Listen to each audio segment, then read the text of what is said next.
Halo teman-teman, selamat datang di Value Stock. Hari ini saya akan membahas analisa fundamental saham INKP kuartal keempat tahun 2021. Oke, ini disclaimer-nya. Yang pertama, ini merupakan sharing analisa fundamental, bukan ajakan beli jual ataupun hot suatu saham, dan keputusan investasi ada di tangan teman-teman selaku investor. Yang ketiga, dari analisa fundamental ini bisa dijadikan referensi untuk analisa saham-saham yang teman-teman miliki. Oke, pertama-tama kita masuk ke bisnis model dari saham INKP ini. Jadi untuk kegiatan usahanya bergerak di bidang usaha industri kertas. Jadi untuk sumber income-nya berasal dari penjualan kertas. Untuk segmen usaha atau marketnya di Indonesia. Terkait kasus hukum, saya membuat video ini, saya tidak menemukan adanya kasus hukum yang terkait dengan INKP.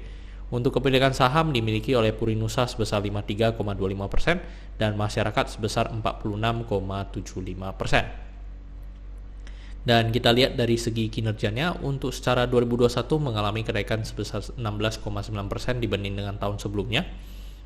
Dan kalau kita lihat dari segi net profitnya mengalami kenaikan 80%. Jadi memang di 2020 ini juga mungkin di masa pandemi juga ya teman-teman. Jadi secara INKP ini juga bergerak sedikit di sektor komoditas. Jadi tergantung harga dari kertas ya teman-teman. Jadi kalau misalnya harga kertas lagi mahal, mereka mendapatkan profit margin yang lebih baik.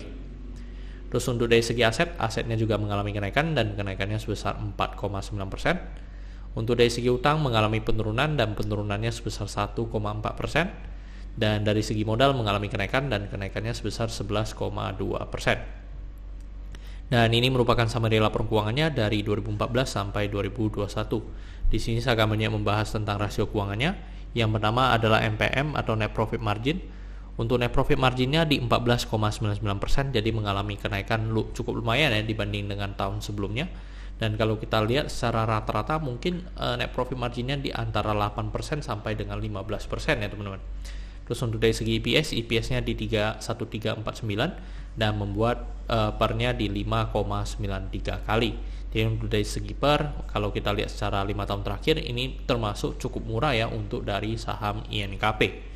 Terus untuk dari segi book value sekarang di 12.176 dan membuat PBV-nya di 0,66 kali. Dan kalau kita lihat secara histori lagi untuk segi PBV, mungkin 5 tahun terakhir ini merupakan PBV yang paling rendah. Terus untuk dari segi DR-nya di 0,89 kali dan bagus ya teman-teman, di mana DR-nya sudah di bawah 1. Dan untuk ROE di 11,08%. Dan dari segi ROA-nya di 5,87%. Oke teman-teman, saya membuat video ini untuk harga sahamnya di 8.000 dan dari analisa fundamental saya bisa menemukan nilai intrinsic value-nya di sekitar 12.000. Jadi memiliki margin of safety 50%. Dan teman-teman, sebelum saya ke kesimpulan ini saya ada membuat website ya teman-teman. Jadi websitenya adalah valuestock.id. Dan apa sih yang teman-teman bisa dapatkan di valuestock.id ini? Ada 4 ya teman-teman. Jadi ada video yang terdiri dari 20 sampai 30 video, ada ebook, ada intrinsic value sama watchlistnya saya, sama invest with Mimin jika teman-teman ingin melihat porto saham yang saya sedang pegang. Dan teman-teman, jika teman-teman inginkan juga, teman-teman bisa dapat upgrade ke VIP class. Jadi itu adalah lifetime user, sama teman-teman bisa mendapatkan private class dan video tambahan dari saya. Dan ini kesimpulannya teman-teman, dari produk dan jasa saya berikan sesuai karena memang mampu bertahan 5-10 tahun ke depan. Untuk GCG tidak ada kasus hukum, yang kedua memiliki pemegang saham mayoritas. Untuk revenue, net profit, aset mengalami kenaikan. Untuk liability saya berikan sesuai karena DR-nya di bawah 1. Untuk book value saya berikan sesuai karena harga jual sekarang masih di bawah harga book value-nya. Untuk sektor sebenarnya tidak ada hal yang perlu di-concern. Jadi jika liability oke, saya berikan sektor ini oke. Untuk ROE saya berikan sesuai karena di atas 9%. Untuk marginal safety saya berikan sesuai karena positif. Untuk dividen saya berikan sesuai karena selama 5 tahun terakhir untuk INKP masih cukup royal memberikan dividen kepada investornya.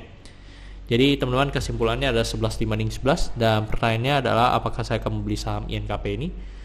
Kalau teman-teman tahu atau teman-teman sudah mengikut saya dari sebelumnya, untuk INKP ini saya memang sudah punya posisi ya teman-teman.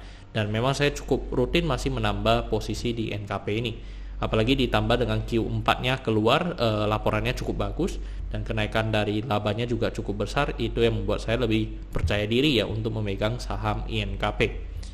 Oke teman-teman, saya rasa cukup sekian untuk video kali ini. Jangan lupa untuk like dan subscribe.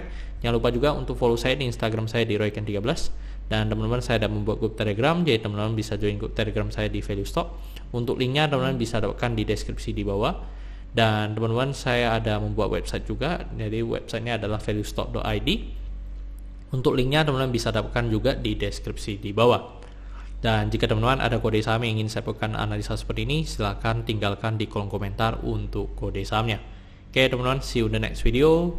Bye bye.